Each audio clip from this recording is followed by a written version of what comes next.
Welcome to the Success Journey Show. Let's travel together through the lives of individuals on the road to success.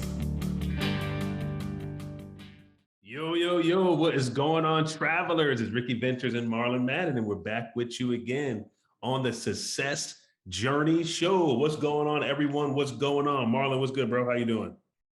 Oh man, if everybody hear my voice, I'm not a drill instructor, okay? I know if you ever heard Jose on my show, he sounded like he was hoarse. I was yelling at my son's game, like yelling at him, cheering for him, you know, just going crazy for the team. Pretty excited because our team is from what we call Woodbridge. We're from Northern Virginia, and everybody know Maryland is like basketball hub. You know what I'm saying? So us going over there and winning, it's a very different environment. So us going there, we got second place, which we say second place is still the first loser. However, we're real excited for those kids because nobody expected our team to actually get to where we got to because we knocked off all the strong teams. Yeah, dude. Man, you it's crazy, man, how much you be yelling. I'm coaching my boys' teams now, and they are football teams, man. I'm there for 3 hours, dude, like going from one game to the next, and you just screaming, getting excited about the different games, man. And man, it's just good. It's just fun, man. Just seeing them and like just enjoying life at that level. I'm in the same boat with you, just like going crazy on that end, and with the kids. And my youngest son, this joker surprised me this week, man. Coaching one of his football games, and he was like, "Dad, I want to play quarterback," and I'm like, "Oh, okay, yeah, all right."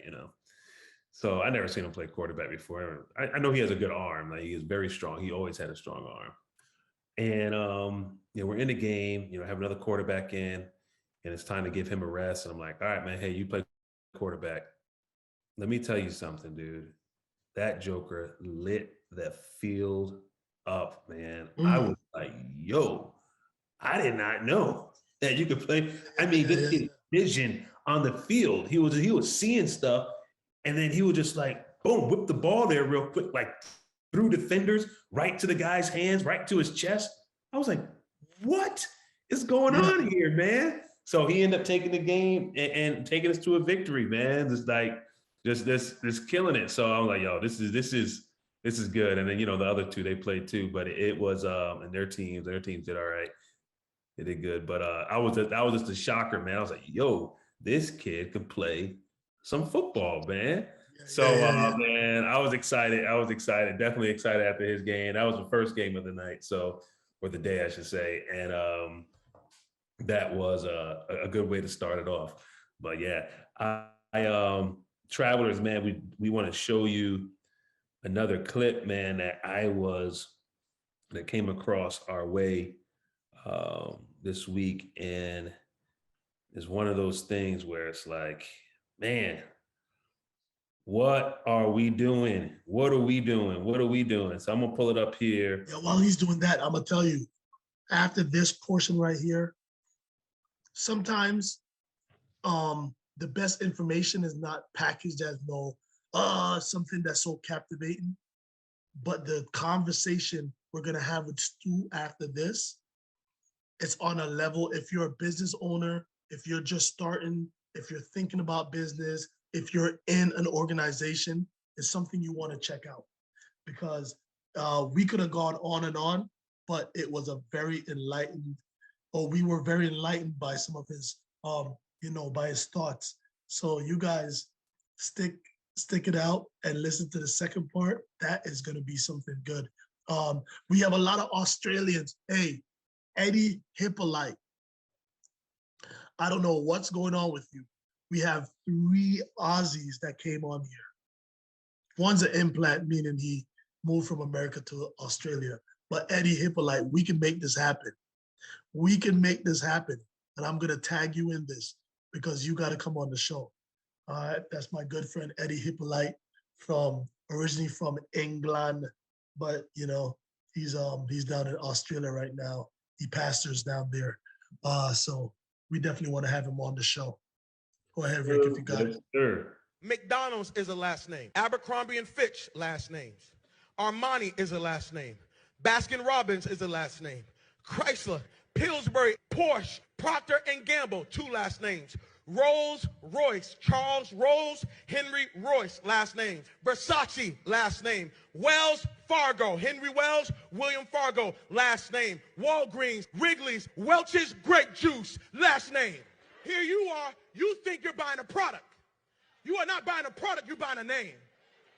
You think you're wearing a product. Hey, look at this product. No, you're saying, look at this family. So you done went to one family called Wells Fargo and got $200,000 so you can go to another family called Rolls Royce so you can give them money to get yourself a car so you can go back to the hood and see the Joneses and say, look at what I got. Meanwhile, Wells Fargo, their family's sitting up being rich, and Harley Davidsons and Rolls Royce are being rich, and the Joneses are sitting there holding up people's stuff saying, look at what we did and we broke. McDonald's is a last name. Abercrombie and Fitch. Yeah, there we go. That's woo, woo. That's the conversation starter right there. That's something I've been, and if you know me, Rick, ever since we got into the Success Journey show, the podcast, I've been buying stuff. So we wear our own stuff. I believe in, I don't have to wear an Armani suit to feel like $1 million. Feel like I'm special. Yeah. I don't get it, dude. I don't get it. I don't need to put on that stuff to feel special, man. I could go to Burlington Coat Factory. Oh yeah. And pick up a suit. Not even look at the brand. And never look at the brand because I like the suit. Put it on and go where I'm going. And don't have a care in the world. Yeah, right? Yeah. It's so crazy that we're so caught up in that thing. And sometimes not only just the names of that, we're caught up in titles, Rick. Yeah. Like somebody, you know how many broke doctors I know? Yeah. You know how many broke lawyers I know? You know how many broke whatever profession that's up there that I know? Yeah. That they're just like the person, no disrespect to nobody on the job, that's we consider low tier. Yeah. But actually their money can only do the same thing. And you know, it reminds me of a scripture that says a good name is better than riches. Yes, it is. What is your name? Like, what is your name? What is your name? And are people proud? Will people be proud to wear your name? Yeah. You know, if it came to that, you know what I mean? Are people speaking highly of you, or people looking at you and saying your name is of value, right? Because that's what we all should be building up towards, right? Dude, when he was saying all those things, like all those brands are part of everyday life. Everyday life. We bank at Wells Fargo. Yeah. We have multiple accounts. Yeah, exactly. Multiple accounts at Wells Fargo. Wells Fargo got a lot of our money. Yeah. Shoot, man. Oh, Wells. But you know, it's they have built their brand so much to where their brand supports your way of life. But this is the thing, Rick, and I tell people this. It depends on the model or your goal that you want to. Yeah. If somebody tells me generational wealth, then they have to look at their name. Yeah. If somebody just tells me I want to be a doctor, because if your goal is to have a great job, paying $200,000, you can have a job that's paying $300,000. Yeah. Great job. You can be up there, part of the high elite. Oh, you got the job, you pay $300,000. Once you die, that $300,000 stops. Or if that company shuts down, your $300,000 stops. So for me, it depends on what's your goal. If you're talking about this everybody's like generational wealth, then you have to think about your name. If your goal is not generational wealth, well, just keep on living, go to school, get your best job ever, and make your 300,000 till you die. Yep. And then you just go like that. That's it. Man, we can go on and on about this. We got to do another segment with just us talking about this. But we got to get to our guest, and our guest is waiting. We got to get to him, our good buddy, Stu Leo. And man, he's going to really drop some knowledge on you guys today. But before we go there, hey, remember, always go check out our website, thesuccessjourneyshow.com. All updates, all information. We got the t-shirts. We have the, what is he pointing to? What do you got? Pointing to the sneakers. Oh, there we go. Yeah. We're talking about when people say, look at this. You got and the insole, you got journey wear. On the back, you have journey wear. You know what I'm saying? Yeah, dude. So these are just like prototypes that we wear. I wear out and I get a lot of compliments about them. They ask, whose shoes is that? Who's this? Who's that? And this is our shoe. Yeah. But we just do the prototype until, because we're not kicking out fashion. No. But this could also be tied to what we're doing. Yeah. Love it, guys. Love it. Love you guys. Thank you for tuning in, man. And let's jump into bringing our guests. Remember, we still have our bags. You know what I'm thinking? Like there's going to be a school, there's going to be a team or somebody that we just donate like 20 bags. Yeah. Like I'm looking at the inventory right now. I'm like, yo, you know what? We're going to get these kids need book bags. We're talking about book bag drives and all that kind of stuff. Yo, call us up, man. We have some bags that we want to donate to that. So we also have a scholarship that we have in effect, and check out that information on our website soon. Yeah. And you can donate to the scholarship. Right now it's fully funded for this year. What we're doing, we're choosing 2 students that have chosen to go to a community college. That was my path growing up, going to a community college and focusing kids that are focused on the STEM area. So science, technology, engineering, and math. They will be able to get a scholarship for 2 semesters while they are there. Not a full scholarship, but some money to help support them. So please go to our website. You'll see that in the next couple of days. I probably shouldn't have said anything until it was on the website, but I want to put it in your spirit that is there. And we'll have the link in our description as well. So Jay, you heard that, man, that link in the description. So we better make sure you get that link from us. All right. So people in the world can go ahead and donate for the scholarship that we have. And it's also, you can write it off. So they give you a write-off for whatever you donate to the scholarship. So it's being ran through Harford County Community College here in Maryland, and focused on minority students in the area. So listen, guys, we're being about this thing.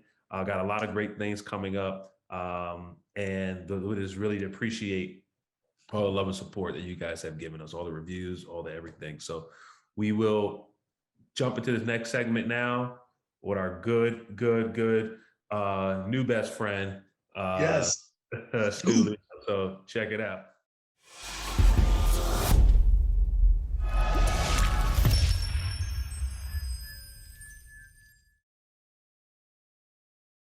Hey, travelers. We are here at the best segment of our show. Yep, the best segment of the show, when we bring on a guest, and this guest to share their experience, their behind the scenes journey to where they are today, right? And today we have none other than Stuart Leo. Stuart Leo, thank you. So Stu, you all call him Stu, what's going on, man? Thanks for joining us today. Hey, it's a pleasure. Thank you so much for having me. Yeah. It's why don't you share with our travelers around the world, our journeymen, we call them that because we're all on a journey on this road to success, right? A little bit about yourself, man. We are honored to have you on our show, and we're just really excited to really dive into your story. So why don't you share a little bit about yourself? I'm the founder, CEO of a platform called Waymaker.io. I love what you just introed there, journey people on the journey to success. We talk about people on the platform as waymakers. So Okay. I love that idea.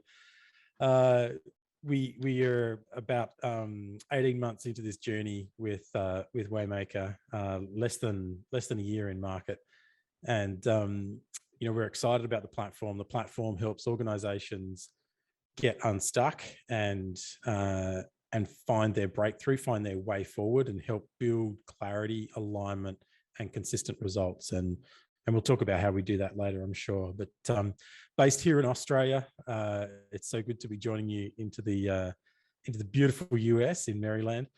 But although we're based in Australia, we hold a global view. It's the digital world is a small world, and our friends, colleagues, and customers are now all around the world. So we're excited to break down some of those traditional barriers of doing work and doing business in the 21st century. Yeah. Hey, to our listeners, we did not move to Australia. I know you're like, man, you have all these, and we call them Aussies. I don't know that's not the derogatory name, is it? No, not at all. We have all these Aussies on our program, and they're like, did you guys move to Australia or what's going on? I was in Afghanistan 2008, 2009, and I was an individual augment. That means I didn't go with a whole unit. I went like, they just picked me and put me into a unit to do a specific thing. And then so me and another person had to leave after 7-8 months, and we had to find our own flight out of there. And I went to everybody, Brits. I went to everybody. You know who flew me out to Kuwait? It was the Aussies. Oh, come on, that's great. Yeah. So they said something like, yeah, my plane is full chalk. I guess that means it's full. And he goes, hey, my plane is full chalk, but I got spots for you too. And they took us out of Afghanistan. So ever since then, I love the Aussies. That's great. Well, you know what? That's a cool story. So thank you for your service, and I'm glad the Aussies could find room, even though we'd call that chock-a-block full. That's the full slang there. Chock-a-block full is when something's so full you just can't get any fuller. And yeah, it's Australians, I think, we're a unique breed. We've got this heritage and history of colonial rule from the English. We're still part of the Commonwealth, so we love our good friends, the British, but we're a little bit more down to earth, and what's the word? We just like to make things happen. So if there's bureaucracy or politics in the way, then it's generally forks to that and let's just get on with the job. Love it. So Stu, man, tell us a little bit about the beginnings, man, your upbringing. What set you on a path to where you are today? Oh wow, okay, all right. That's going back a long way. I had a great childhood, and some of my experiences in my childhood, I think, really did frame my journey into business and life. And when I was a young boy, my parents, who were teachers, moved to a place called Tasmania, which, if you know, you'd probably, Tassie Devil. It's like we were just joking off air about Finding Nemo, and where I am at the moment. Yeah. But so I grew up in this little island state called Tasmania, which is where the Tassie Devil is from. And it's small, it's cold, but it's an amazing place to be. In fact, I think it's actually closer to Antarctica than most parts of Australia. That's kind of its location. But it's such an outdoorsy place, and it's such a fun place to grow up. So as a kid, this young boy growing up in the country, I loved it. But where I grew up was this little tourist town, and it had a little golf course, and a little 9-hole golf course in this little tourist town. And it became pretty obvious that most of the players on that golf course were not regular golfers. And so a lot of golf balls would go missing in the lakes of that golf course.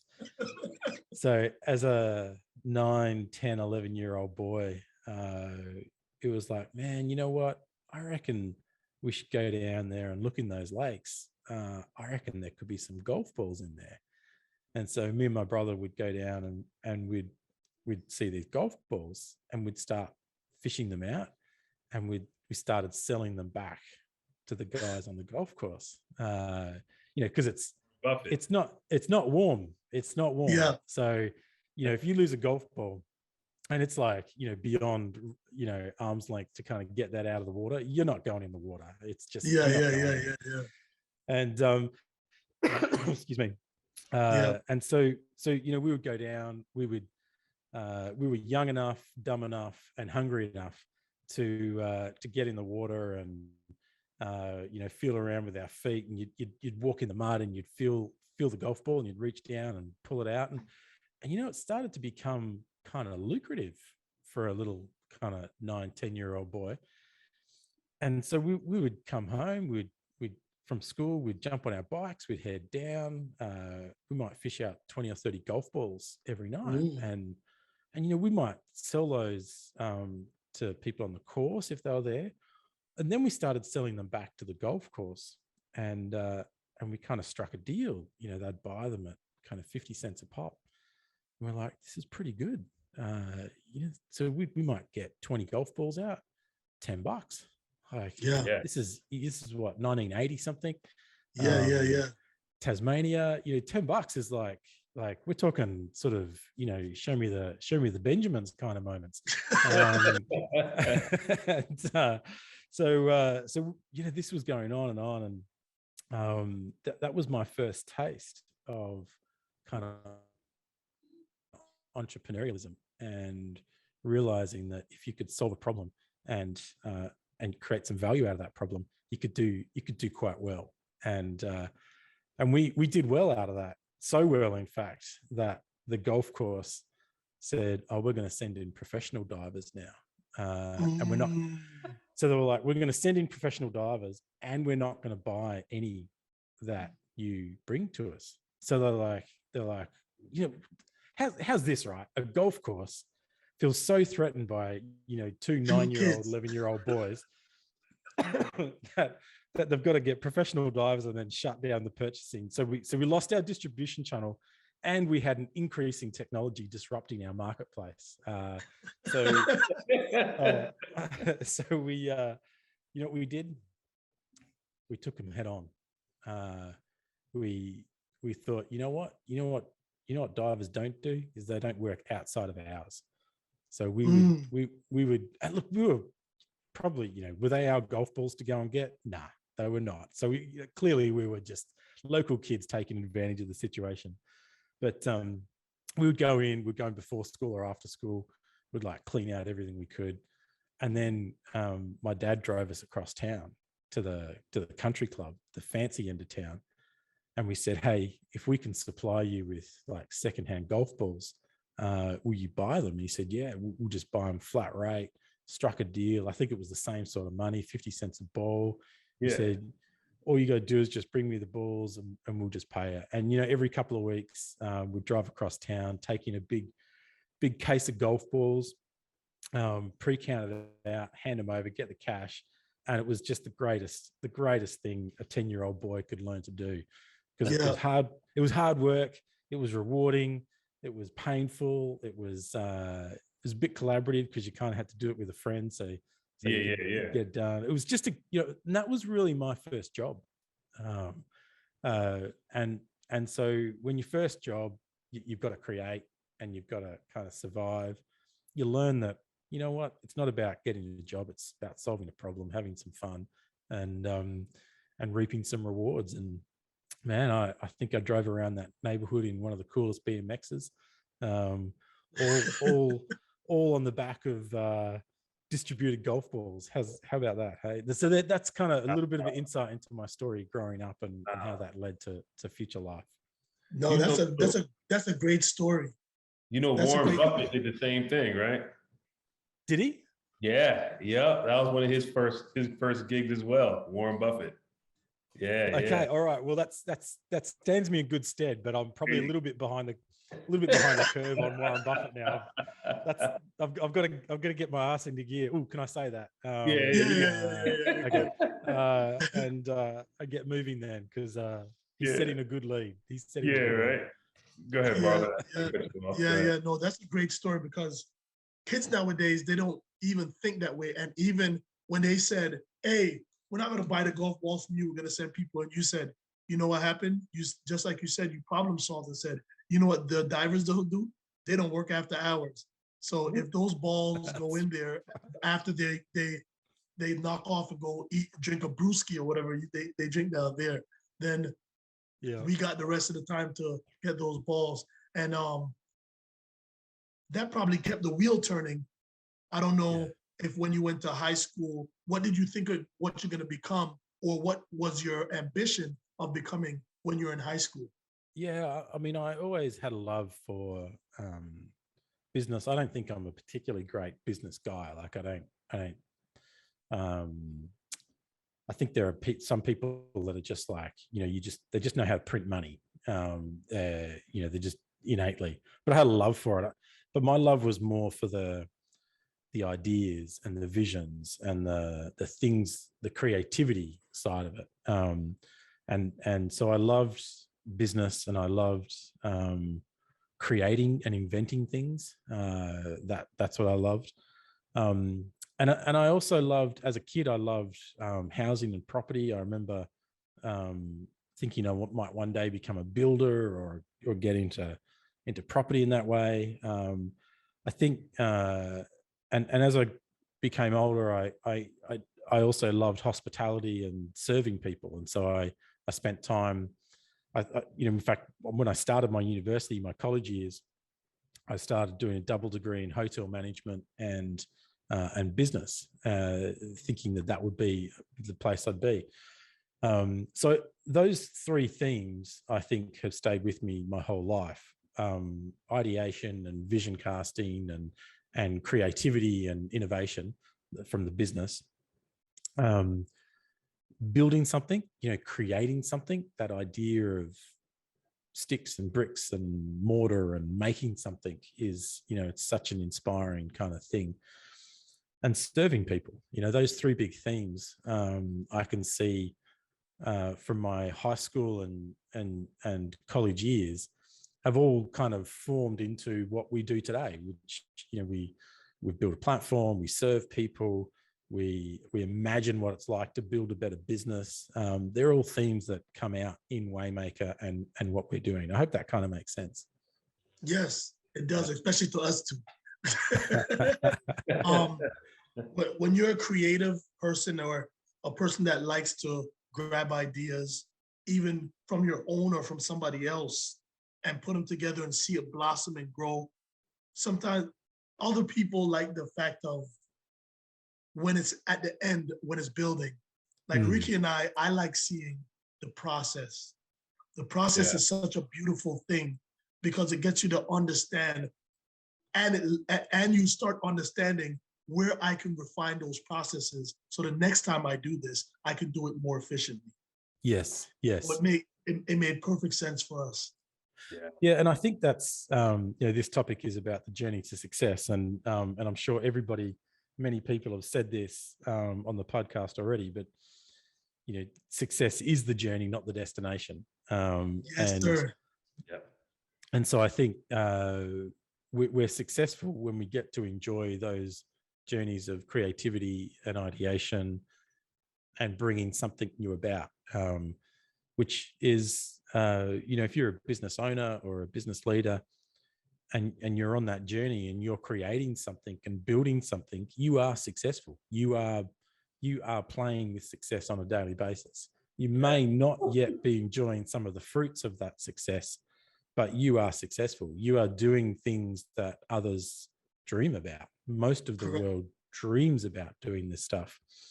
It's only the courageous and the brave that kind of step out of their comfort zones and choose to get in there and do it. And it's actually the doing excuse me, it's actually the doing that's the fun bit, but also the really hard bit. You know, it's walking into a cold lake on a winter's morning, you know, when you're a 10-year-old boy trying to find a 50-cent golf ball is not fun. Yes. You know, I remember coming home red and blue and cold, and my mother looking at me going, what, you know, you boys get in the shower now. You know, we were probably numb. We couldn't feel a thing, but did we care?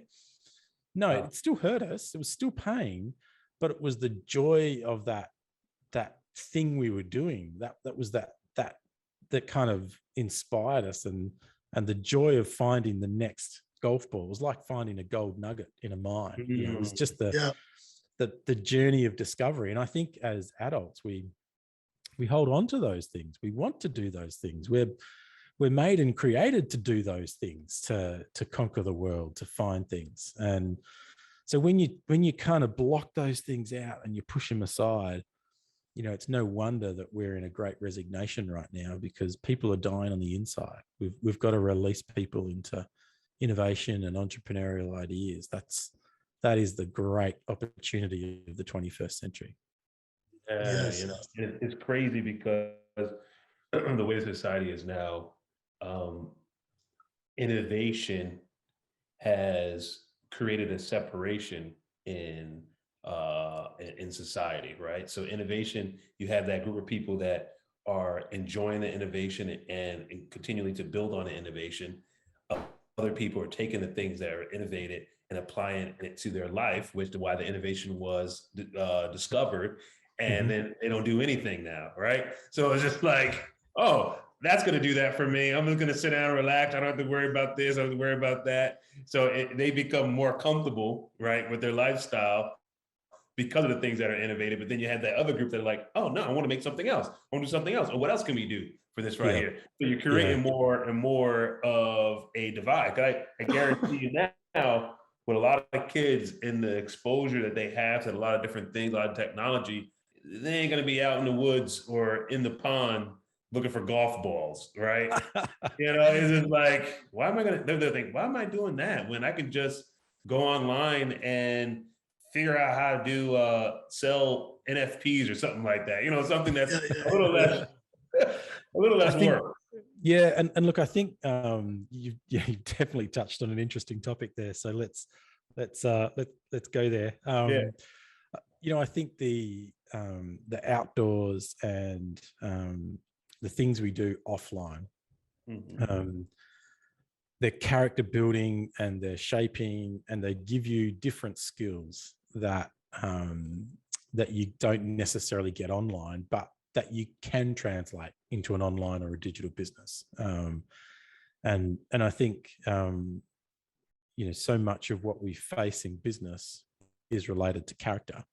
When we hit brick walls, will we have the courage and the boldness and the resilience to fight our way through them, or will we kind of give up? And I think you learn that on the side of a mountain, or you know, at the bottom of a river, or you know, you learn that in other ways, and then you take that and you bring it into the business world and the digital world. So I think you know, I'm 100% with you. I think we've got I love the digital world. We've built a digital business, but I think you've got to turn off and you've got to go and build your skills outside of that as well. It's not, you can't do everything digital. Does that make sense? Yes. And, I agree 100%. Yeah, you touched on a very real subject also. Because of the way I'm wired, right? Sometimes it's hard for me to even associate or understand when somebody comes to that block, that on the side of the mountain, at the bottom of the river, that wall, why they don't think like, either I'm gonna make a hole through it, or I'm gonna have to go over it or around it, whatever the situation is. And for me, it becomes a very hard conversation because I'm more direct. So I'll just say, and like you say, you know, as me being in the Marine Corps, we're natural problem solvers because that's the environment we're in. So when I see somebody with a problem, and I'm saying, why don't you just do da da da da da da? That's how I would do it. And they're acting like, oh my gosh, the world's coming to an end, da da da da. It becomes a hard conversation.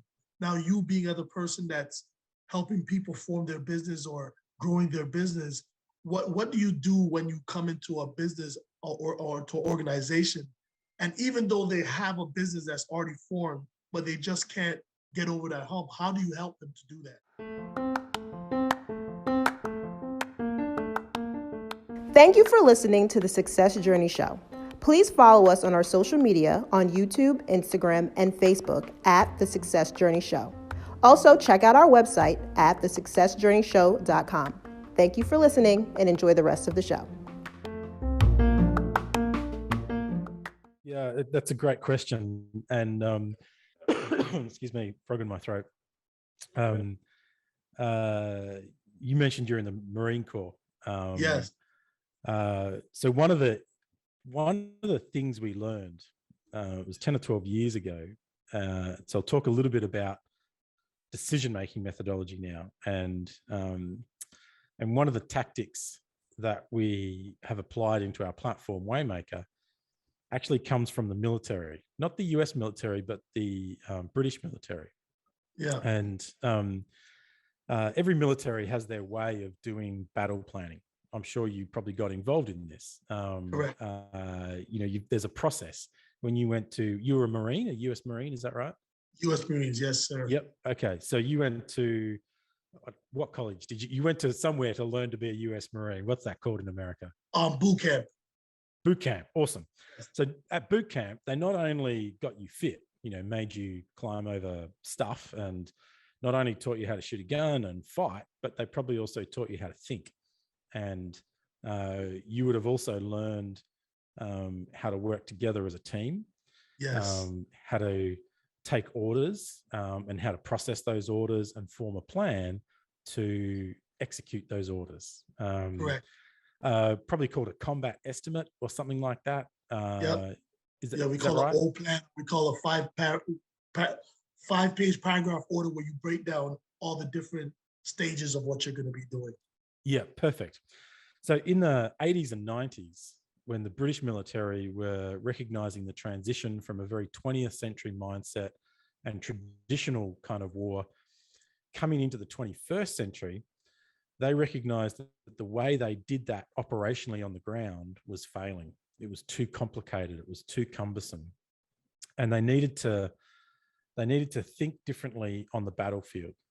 And what was happening was that there was a lot of bloated, long-term decision-making processes that meant, and I can see you smiling because you're probably thinking back to some times in the military going, oh man, that's reminding me of that. And warfare was changing. You would know this, but as the 80s and 90s, we had the first Gulf War, and from there into the 21st century. But traditional warfare was actually disappearing. Probably the last traditional war was probably first Gulf War, led by General Norman Schwarzkopf. Everything since then has been guerrilla or urban, or it's even Russia's activities in Ukraine today. In fact, some of their mistakes because they're probably trying to be too traditional in their approach to a very non-traditional attack. Anyway, I've got off track, but the point was this: the British had a problem, and they realized they needed to rethink the way they did combat estimates, battle planning.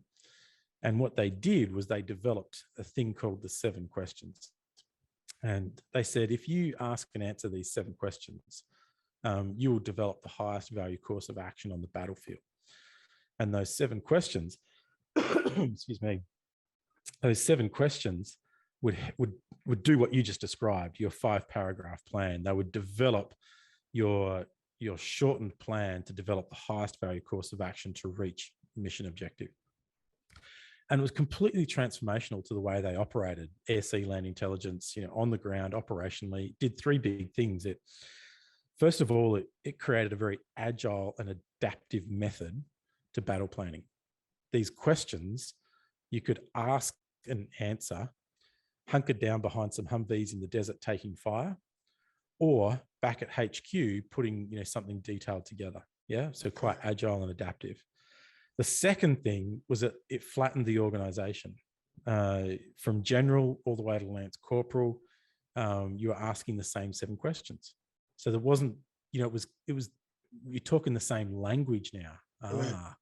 There's now the organization's flatter, where there's none of this kind of ivory tower stuff going on, or, other methods going on in the battle. This is how we do it. This is the 7 questions. And thirdly, it decentralized. It pushed decision-making power to the people that had the closest and most authentic relationship to the problem. So it pushed that decision-making power down to, the guys on the field. Is that making sense?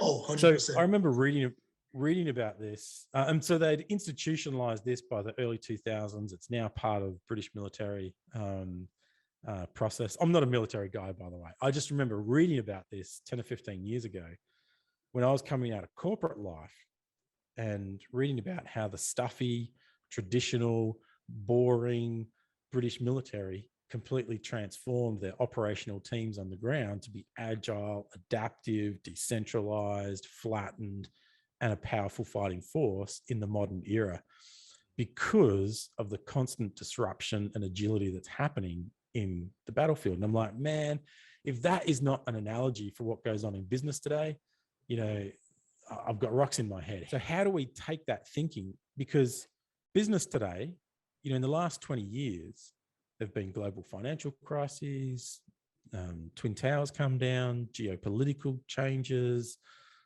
digital disruptions. Business today is so agile and adaptive, or it needs to be agile and adaptive. It's no longer that traditional place that it used to be. We have to learn how to fight headwinds. And so this is a long answer, by the way, of your question. No, it's a good answer. I like it. So it was like, could we take this thing, that the British military did, this way of doing battle planning, and kind of bring it across into the business world? What would that look like? And so when you look, and that was pretty much the idea 10, 12 years ago. And so when we looked at those questions that the British military were asked, because you can kind of Google them, it's not hard. They weren't really useful for business. They were about blowing something up. On the battlefield, it's about taking someone down, just blowing things up and getting the job done. In business, we want to build something up. So we realized, okay, we could be inspired by the idea. Could we ask a small number of questions consistently and regularly and build a strategic language that would help people overcome whenever they needed to overcome? And so we started writing what have become Waymaker's 7 questions. We also ended up on 7 questions, but strangely enough, it took about 7 or 8 years to write these questions. And I kid you not, there were some weekends when I'd just kick back on a Saturday and I'd just try and write these questions. Could you, through a small number of questions and asking and answering these questions, determine the highest value course of action that your business should take? Could we do in a small to medium enterprise what the military were doing out there in the battlefield so well? And one of the things that was happening alongside of that was that if you were in the military, and you might respond to this, when you're doing your battle planning, you also have some technology in your hands. You've got some data coming in. It's not just a whiteboard. Yeah, you got your intel. Yep, you've got your intel coming in. And so we were like, you know what, we need to build some intel. We need to build some data. And so we developed over a number of years a diagnostic. And that diagnostic goes hand in glove with asking and answering these questions, these 7 questions. And we started to test it on some companies and would start running some companies through it. And it was really interesting because it would actually give us often the root cause or the problem that was really going on. We were able to help people see actually this is the problem, or this is the gap, or this is the opportunity, as opposed to this is the thing we want to do. So I'll give you an example. Sometimes companies would come to us, and this is in a previous consulting business we had before we pivoted into Waymaker. Sometimes a business would come to us and say, hey, we need a new CRM. Let's roll out a new CRM. I can see you smiling and laughing. Yeah, that's what I do every day, man. I love it. I love it. Yeah. And we'd be like, okay, cool. You need a CRM. Let's go build you a CRM. Initially, we'd be like, well, why do you need a CRM? Like, it doesn't matter. We just want a CRM because, hey, we've gone to a conference, or some tech vendor has sold us their amazing platform. So the answer to all our problems is this new CRM. Go and build us this new CRM. And you go and build them this new CRM. And in your gut, you're like, I just don't think they should be building the CRM. Like, this is not the thing they should be doing. And in reality, you go and spend a huge amount of money and a huge amount of time building the CRM, and it doesn't work. And it's like, well, why doesn't it work? Well, it doesn't work because you actually haven't agreed a customer journey. You haven't agreed your sales methodology. You haven't agreed clear personas and who you're talking to. You know, there's all these other skills and things in the business that should have been built first before you went, let's go build the system. Is this making sense? And so we started building this diagnostic that would help surface both the skills and the systems that, if improved, would create the greatest amount of value in time. And so that became the data set for asking and answering the 7 questions. And we brought these two worlds together. We brought this diagnostic together where you could roll it through a business, and in real time, you'd start surfacing gaps around vision, around market and ideal customer, around strategy and positioning and growth, and around business model and value creation and metrics, and around customer experience in sales and marketing and service and talent and employee experience. And we were like, this is actually quite amazing. This is quite powerful. In a matter of minutes, we can actually tell you more information about where your growth opportunities are than if you put a management consultant in there for a month and spent tens of thousands of dollars. This is really interesting. And so that diagnostic actually became the foundation of our data and our data set in the Waymaker platform. And so when a leadership team come together, and this is part of answering that question, which I can't even remember the core question, but it was something like, how do we help somebody when they hit that roadblock or moment? How do we help them break through? And it's in 2 ways. One, the software platform. When you jump onto the platform and you're a part of the platform, every quarter you're asking and answering a whole bunch of questions.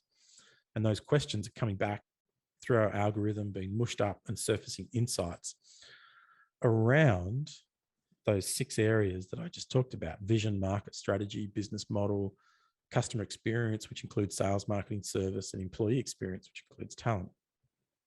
So that when a leadership team comes together to ask and answer the 7 questions, because that's the mission planning piece, that's the battle planning piece, ask and answer these questions. When you come together to ask and answer these questions, you've got in front of you a whole bunch of insights around those areas. You've effectively done your situational awareness. What's going on around us? What's going on within us? Where are we weak? Where are we strong? And then question 7 in that process, which if you've gone through and asked the first 6 questions, you'll get to question 7. Question 7 in our process is, what are the 1, 2, or 3 things that, if delivered in the next quarter or half, shift the needle on this organization? That's it. It's really simple, which means there could be 20 or 30 things you could do to improve this organization, but actually forget about 27 and just what are the 1 or 2 or 3 things, no more than that, that actually move the needle forward. Now build your goals around that. And so our platform helps people gather the data, diagnose, plan, ask and answer the 7 questions, and build out your strategic goals, and then deliver. Those strategic goals get aligned, assigned to team members, And now we're not just tracking growth insights around where we can grow, but execution insights around interconnected and the strategy clouded goals.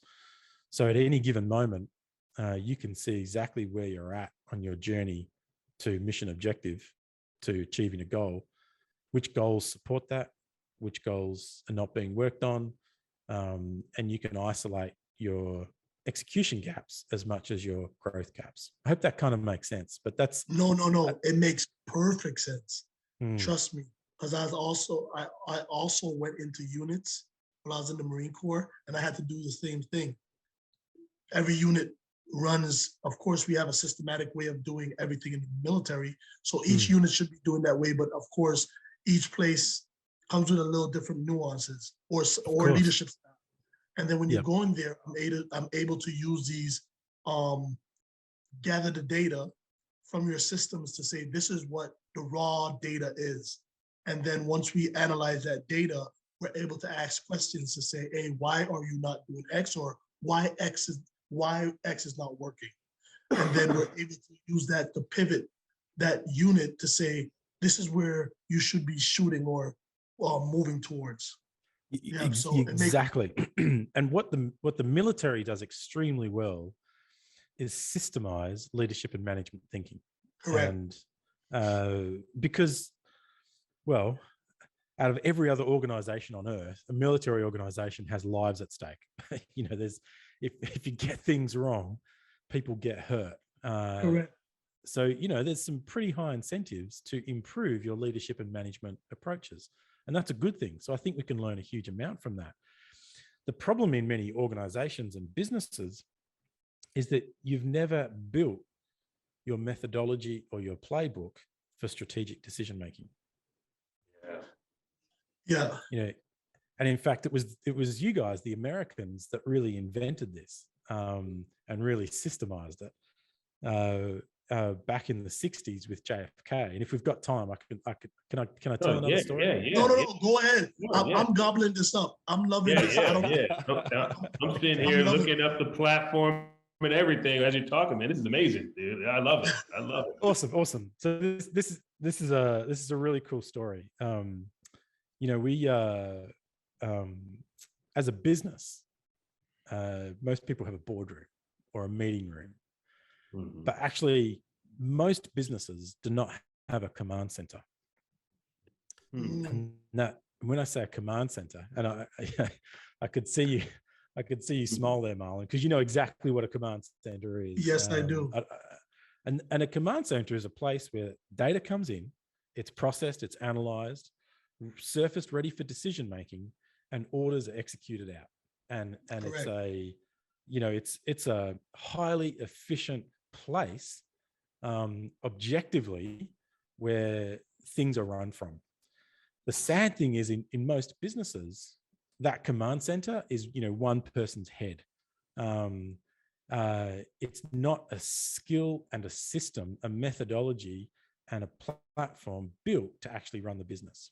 And so what we have in business are lots of productivity systems, CRMs, dashboards, shared Google documents, you know, all that stuff, but actually as a business, do you have a command center? And I said, hey, it was you guys, the Americans, that really kind of nailed this, because out of great problems and adversity comes great success and triumph. And it was JFK back in the 60s that nailed this. So in the 60s, we had the Cuban Missile Crisis and the Bay of Pigs invasion, if you remember your history. You know, pretty tense times. The Russians had missiles lined up in Cuba, pointed at Florida and Texas, and not a fun time to be in Southern America.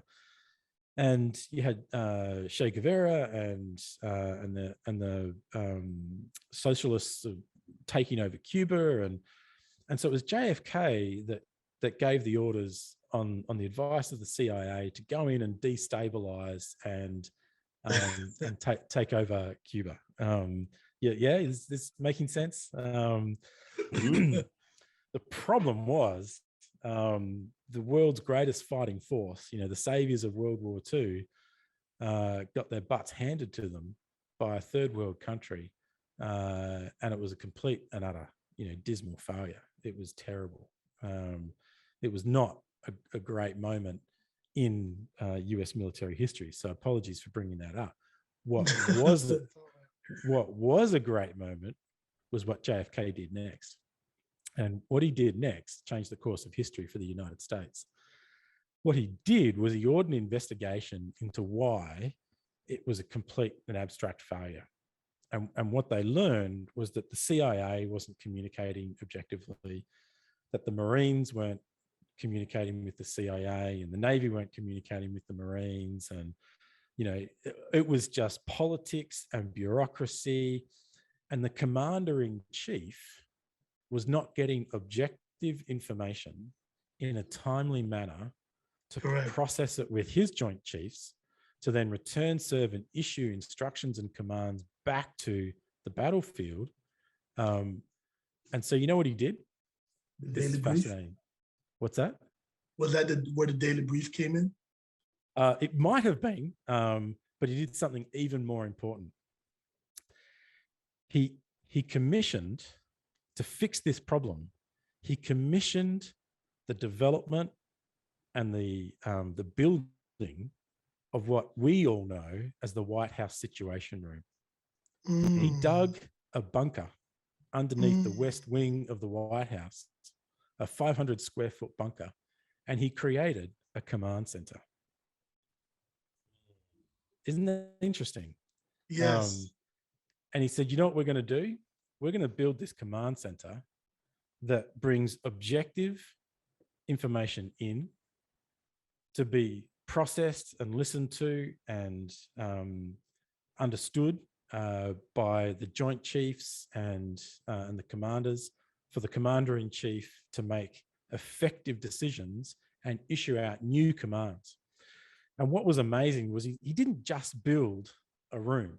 In fact, the Situation Room, like we've all seen it in movies with Harrison Ford, or or even in real life when Obama, that's right.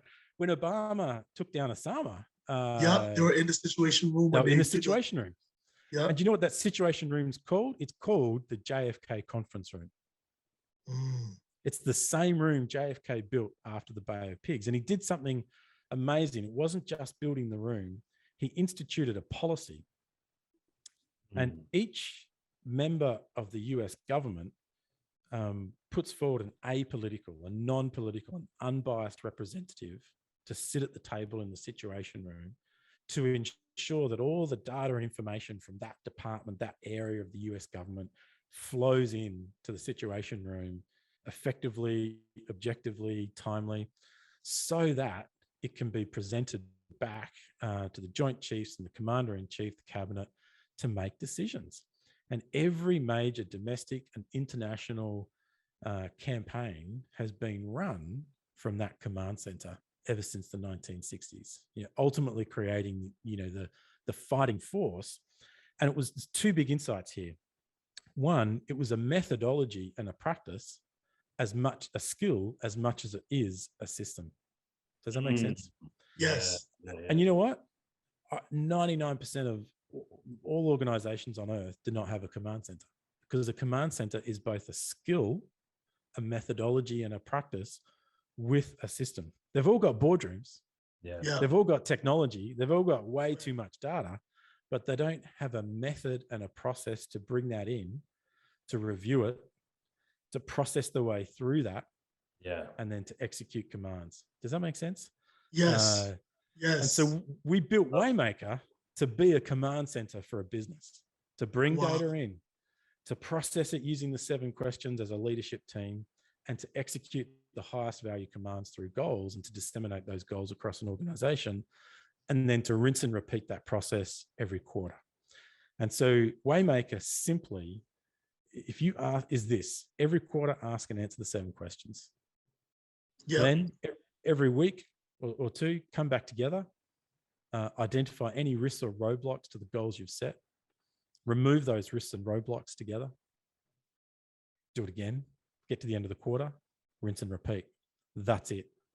Yeah. And that simple skill and system is transformative to your ability to A, get through roadblocks, and then B, to increase the speed and the efficiency of going through and over the next set of roadblocks, because you've actually built a team that know how to identify, remove, and get over roadblocks. Does that make sense? Yes, and you actually answer a question that I had in my head by doing that. The advantage that the military have is that A, we have a boot camp where we build a culture from everybody there. Yep. So everybody's practically thinking, wherever, if you're from farmland and a city boy, once you finish boot camp, you have the same kind of understanding. You're a or Marine. the same. That's right. Right. So that's an advantage I think the military have from the ground up. We have a culture that we indoctrinate our guys with, right? Guys and girls with. And then once you get to your MOS school or to your school for your specialty, well, in the Marine Corps, we teach everybody to be an infantryman. So we lay the ground rule that everybody can be I don't care if you're a cook or you're the guy that actually shoots in the front line, that could come and do your job. So we put that there too. Then you have everybody that have their specialty. And then you build this culture. I think you kind of answer the question that when you come and you build that system and you rinse and repeat, it builds a culture. Even if that business didn't have a culture before, or it did have a culture, but this probably was chaos. Yes.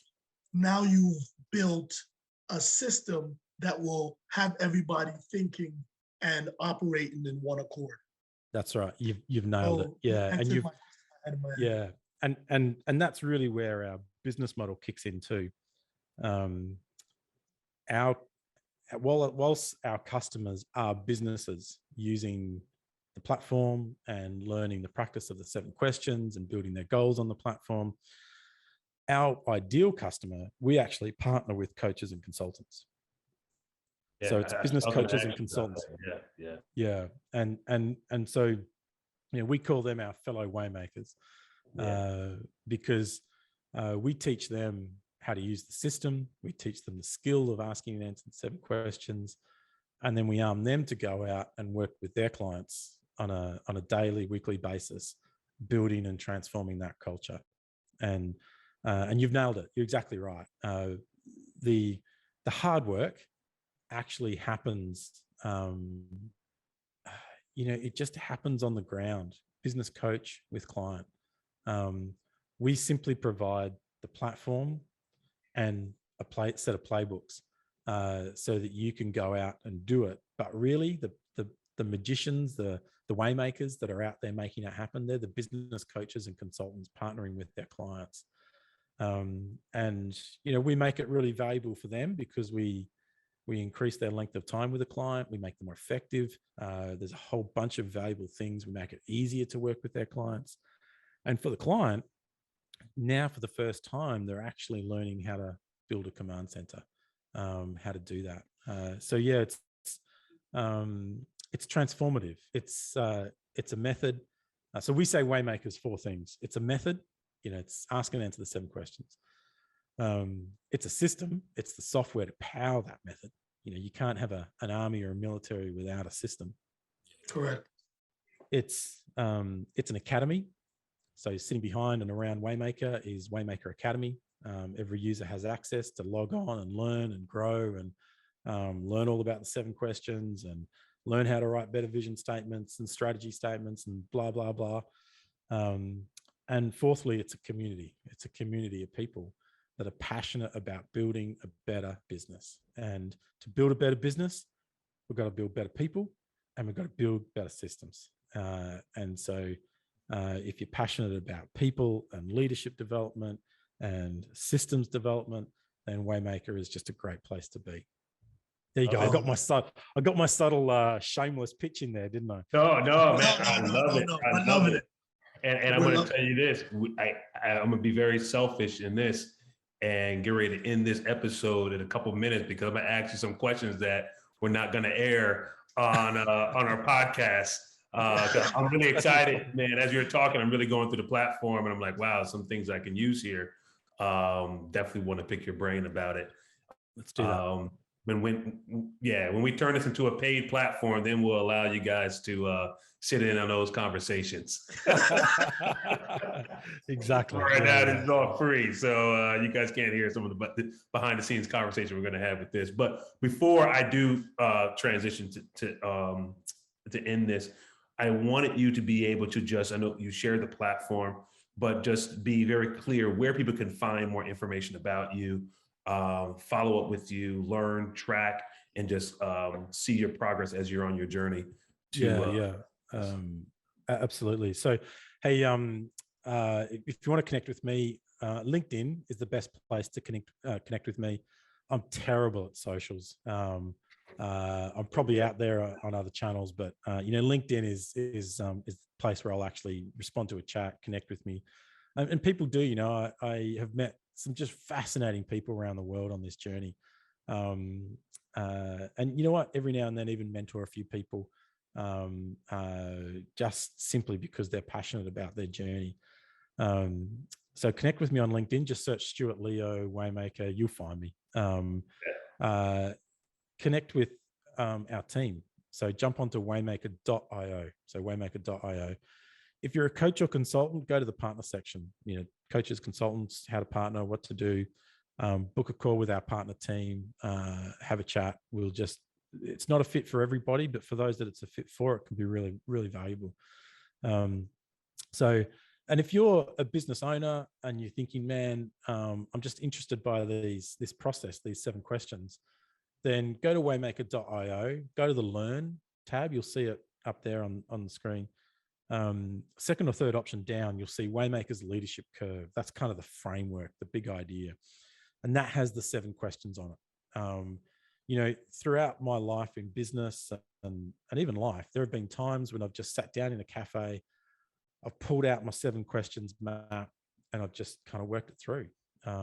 Vision, purpose, market, ideal customer, just to stop and think as a leader and center myself around, am I pointed in the right direction for where I need to be going right now? What have I got to do to make this happen? So you can just pick up those 7 questions and do that. You will get value by doing that. Absolutely. And if you do that and you get some value, hey, let me know on LinkedIn. Just tell me. I would love to hear about it. So they're probably the best things you can do. Connect with me on LinkedIn. Jump onto waymaker.io if you're a coach or a consultant. Check out that partner program. And 3, if you're a business, grab the 7 questions. You can even take a free trial of the platform if you get interested. But try out those 7 questions. Love it. Travelers, man, this has been a great conversation. Stuart, we really appreciate you for dropping in and just sharing your experience. I mean, everyone's going to leave here just telling their kids to go outside and find some golf balls, at the very end, right?